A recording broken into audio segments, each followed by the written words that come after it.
Assalamualaikum warahmatullahi wabarakatuh.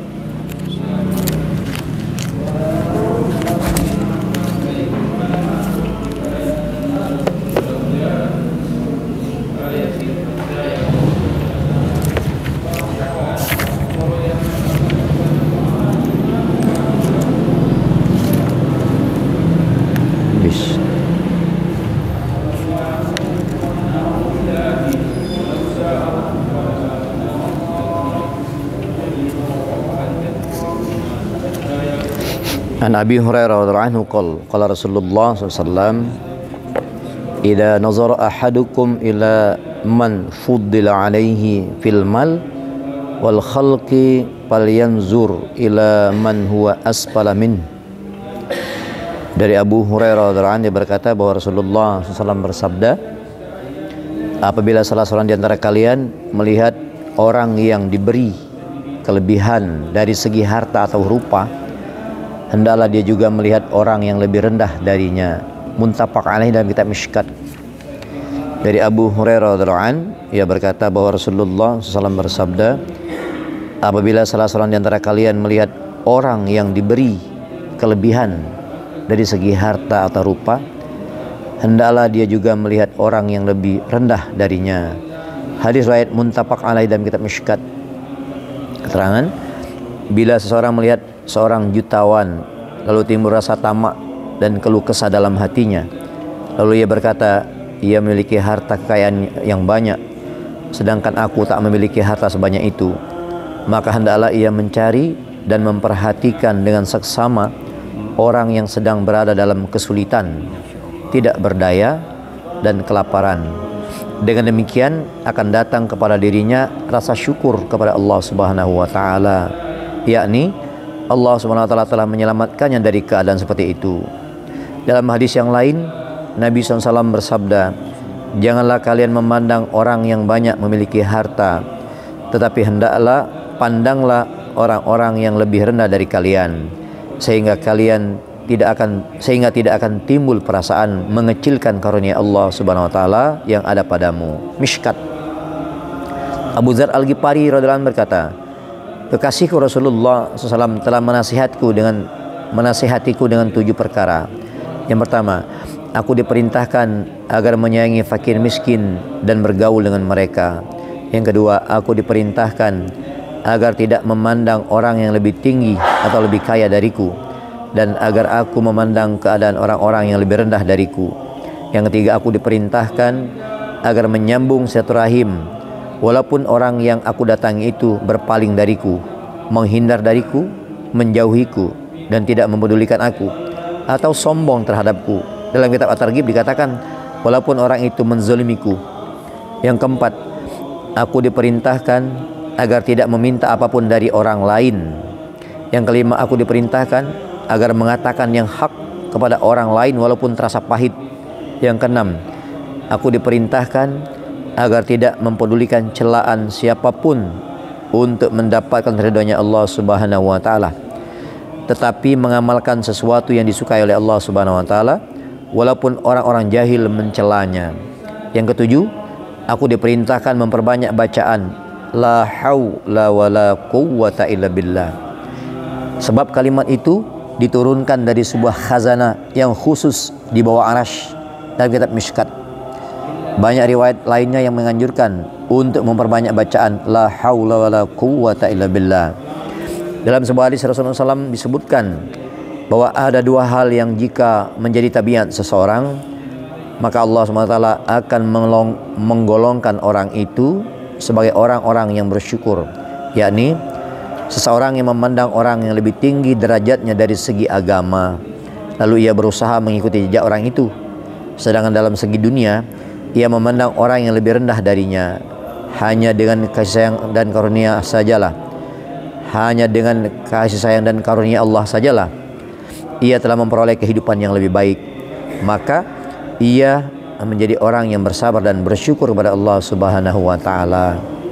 Dan barang siapa yang memandang orang yang lebih rendah darinya dari segi agama, hingga dia berkata, "Fulan tidak beramal seperti aku," sedangkan dari segi dunia ia memandang orang yang lebih tinggi atau lebih kaya darinya, lalu dia mengeluh mengapa ia tidak memiliki harta yang banyak seperti sepulan itu, maka ia tidak akan digolongkan kepada orang yang bersabar dan tidak akan dianggap sebagai orang yang bersyukur. Dalam kitab Mishkat, Aun bin Abdullah rahmatullahi alaih berkata, dahulu ketika aku bergaul dengan orang-orang kaya, maka aku selalu dikuasai oleh perasaan gelisah, karena jika aku melihat pakaian mereka lebih mahal dari pakaianku, aku merasa malu dan sedih. Begitu juga jika melihat kuda orang lain lebih baik dari kudaku. Kemudian ketika aku menemani rombongan fakir miskin, barulah aku dapat selamat dari kegelisahan itu. Dalam kitab Ihya, alim ulama menulis bahwa seseorang itu hendaklah lebih baik menikahi wanita muslim dan jangan memilih anak orang kaya sebagai istrinya. Karena barang siapa menikahi wanita anak orang kaya, maka ia akan terperangkap dalam 5 musibah. Yang pertama, ia mesti membayar mas kawin yang mahal. Yang kedua, berlebih-lebihan dalam acara bulan madu. Yang ketiga, sulit mendapatkan pelayanan darinya. Yang keempat, memerlukan perbelanjaan yang besar. Yang kelima, menjadi halangan baginya untuk menceraikannya karena rasa tamak terhadap hartanya. Dikatakan bahwa istri sebaiknya lebih rendah dari suami dalam 4 hal. Jika tidak, maka suami akan dipandang hina oleh istrinya, yaitu dalam segi umur, yang kedua dari segi tinggi badan, yang ketiga dari segi harta, yang keempat dari segi kemuliaan. Dan lebih tinggi dari suami dalam 4 hal. Yang pertama kecantikan wajah, yang kedua adab, yang ketiga takwa, yang keempat adat kebiasaan. Dalam kitab Ihya, yang lebih penting daripada memandang orang yang lebih rendah dari segi harta ialah memandang orang yang lebih rendah dari segi rupa dan kesehatan. Seseorang telah menjumpai ahli wara', lalu ia mengadukan tentang kemiskinannya dan menunjukkan kesedihan yang berlebihan dengan berkata bahwa ia ingin mati saja karena kesusahannya itu. Ahli wara' tadi bertanya padanya, apakah engkau rela memberikan kedua matamu untuk selama-lamanya dan kamu akan diberi 10.000 dirham sebagai gantinya?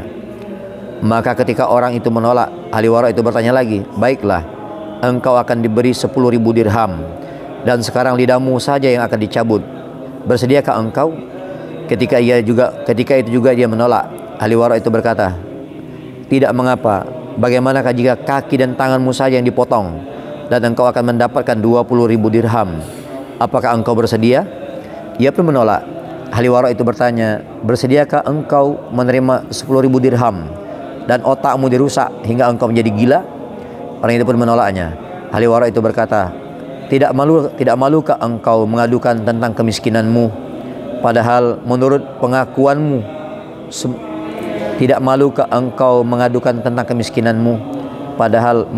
pengakuanmu pengakuanmu sendiri, Allah SWT yang Maha Suci telah memberimu harta yang bernilai lebih dari 50.000 dirham. Ibnu Sama' rahmatullahi menjumpai seorang raja. Ketika itu di tangan raja ada segelas air.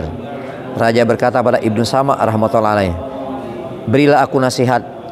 Ibnu Sama' rahmatullahi berkata, seandainya segelas air yang ada di tanganmu itu hanya dapat engkau miliki jika engkau membelinya dengan harga seluruh wilayah kekuasaanmu, dan jika engkau tidak membelinya, engkau tidak akan dapat minum air dan akan mati kehausan.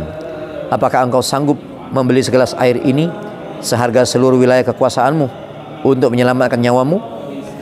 Raja menjawab, tentu, aku bersedia memberikan seluruh wilayah kekuasaanku sebagai bayaran segelas air ini jika keadaannya memang demikian. Ibnu Sama' rahmatullahi berkata, lalu bagaimana engkau merasa puas dengan memiliki kerajaan yang hanya bernilai segelas air saja? Dari permisalan ini dapat direnungkan bahwa setiap orang memiliki karunia Allah SWT yang tidak ternilai harganya. Semua ini adalah nikmat umum yang Allah SWT berikan kepada seluruh manusia. Jika direnungkan dengan lebih mendalam, maka akan disadari bahwa setiap orang mempunyai kelebihan khusus yang tidak diberikan Allah SWT kepada orang lain.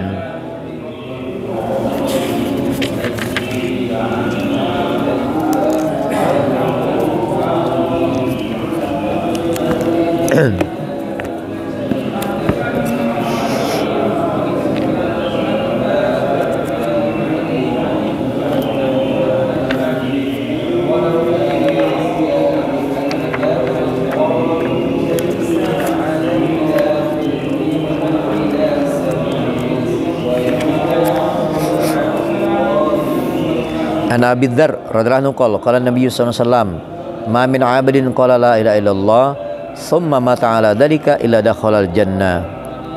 Qultu wa in zana wa in saraq. Qala wa in zana wa in saraq. Qultu wa in zana wa in saraq. Qala wa in zana wa in saraq. Qultu wa in zana wa in saraq. Qala wa in zata wa in saraq. Ala ragmin asfi al anfi abi. Dari Abu Dzar radhiyallahu anhu berkata, Nabi SAW bersabda, jika seorang hamba mengucapkan la ilaha illallah lalu mati di atas kalimat tersebut, maka pasti dia masuk ke dalam surga. Aku berkata, meskipun ia berzina dan mencuri? Nabi menjawab, meskipun ia berzina dan mencuri. Aku berkata lagi, meskipun ia berzina dan mencuri? Beliau tetap menjawab, meskipun dia berzina dan mencuri. Sekali lagi aku berkata, meskipun ia berzina dan mencuri? Beliau menjawab, meskipun ia berzina dan mencuri, dan meskipun Abu Dzar tidak menyukainya.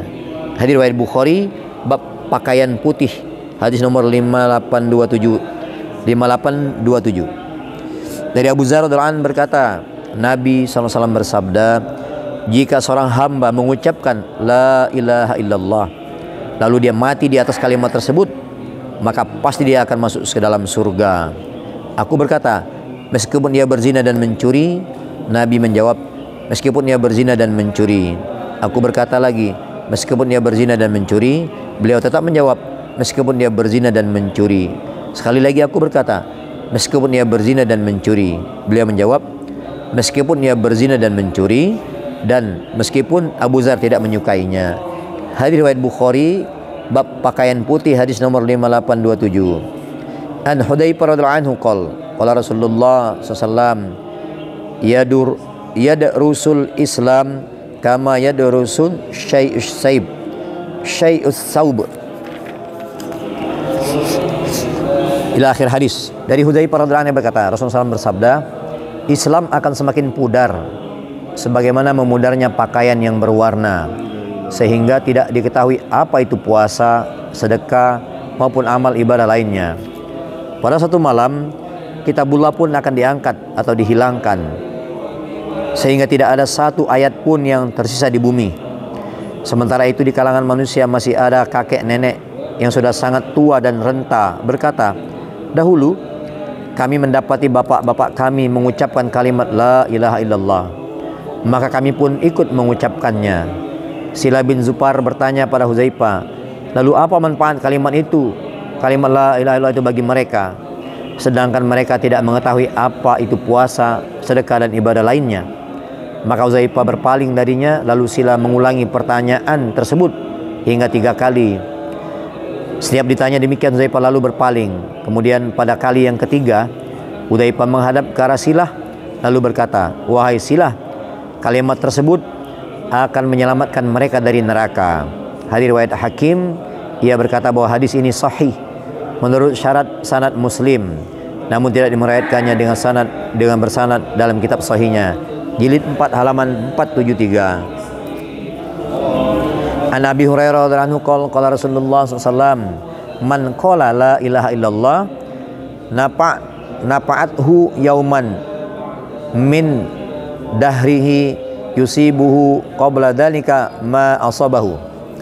Dari Abu Hurairah radhiyallahu anhu berkata, Rasulullah SAW bersabda, barang siapa mengucapkan la ilaha illallah, maka kalimat tersebut akan memberikan manfaat kepadanya pada suatu hari nanti, meskipun sebelumnya ia akan ditimpa azab karena dosa-dosa yang telah dilakukannya. Hadis riwayat Bazzar dan Tabrani. Dari Abu Hurairah radhiyallahu anhu berkata, Rasulullah SAW bersabda, barang siapa mengucapkan la ilaha illallah, maka kalimat tersebut akan memberikan manfaat kepadanya pada suatu hari nanti, meskipun sebelumnya ia akan ditimpa azab karena dosa-dosa yang telah dilakukannya. Hadis riwayat Bazzar dan Tabrani. Para perawinya adalah perawi kitab Sahih At-Targhib wa Tarhib, jilid 2 halaman 414. An Abdillah bin Umar radhiyallahu anhu qala Rasulullah sallallahu ala ukhbirkum biwasiyati Nuh ibnah. Qalu bala. Qala awsa Nuh ibnahu wa qala libnihi ya bunayya inni usika bisnatain wa anhaka min nastain. Usika biqauli la ilaha illallah fa innaha law wudi'at fi kiffatil mizan wa wudi'atis samawat wal ardu fi kaffaihi la rajahat bihinna walau kanat halqatu laqamatuhunna hatta nakhlus ilallah wa biqauli subhanallahil azim wa bihamdihi fa innaha ibadatul khalqi bihal taqta'u azraquhum wa annaha ka anisnatain isyrik wal kibr fa innahuma yahjubani anillah. Dari Abdullah bin Umar radhiyallahu anhu, ia berkata, Rasulullah SAW bersabda, maukah kalian aku beritahukan tentang apa yang diwasiatkan oleh Nuh kepada anaknya? Para sahabat berkata, ya. Beliau bersabda, Nuh berwasiat pada anaknya, wahai anakku, aku berwasiat kepadamu dua hal dan melarangmu dari dua hal. Aku berwasiat kepadamu dengan ucapan la ilaha illallah. Sesungguhnya jika kalimat ini diletakkan di satu timbangan, sedangkan semua lapisan langit dan bumi diletakkan di sisi timbangan yang lain, pasti kalimat tersebut akan lebih berat. Seandainya semua lapisan langit dan bumi membentuk satu lingkaran, niscaya kalimat tersebut akan menembusnya hingga dia sampai kepada Allah. Yang kedua, aku berwasiat kepadamu dengan ucapan subhanallahil azim wa bihamdi. Subhanallahil azim wa bihamdi. Maha suci Allah yang maha agung dan segala puji baginya. Sesungguhnya kalimat ini merupakan ibadahnya para makhluk, dan karena kalimat ini pula mereka mendapatkan jatah rezekinya. Aku melarangmu dari dua hal, yaitu syirik dan sombong, karena keduanya menghalangi dari Allah Subhanahu wa taala. Hingga akhir hadis. Riwayat Bazzar, dalam sanadnya terdapat Muhammad bin Ishaq, seorang muhadis namun siqat, sedangkan para perawi yang lain adalah perawi yang sahih, perawi kitab sahih. Majma'uz Zawaid jilid 10 halaman 92. Insyaallah yang mulia, apa kita baca kita dengar menjadi intibar niat amal yang menyampaikan.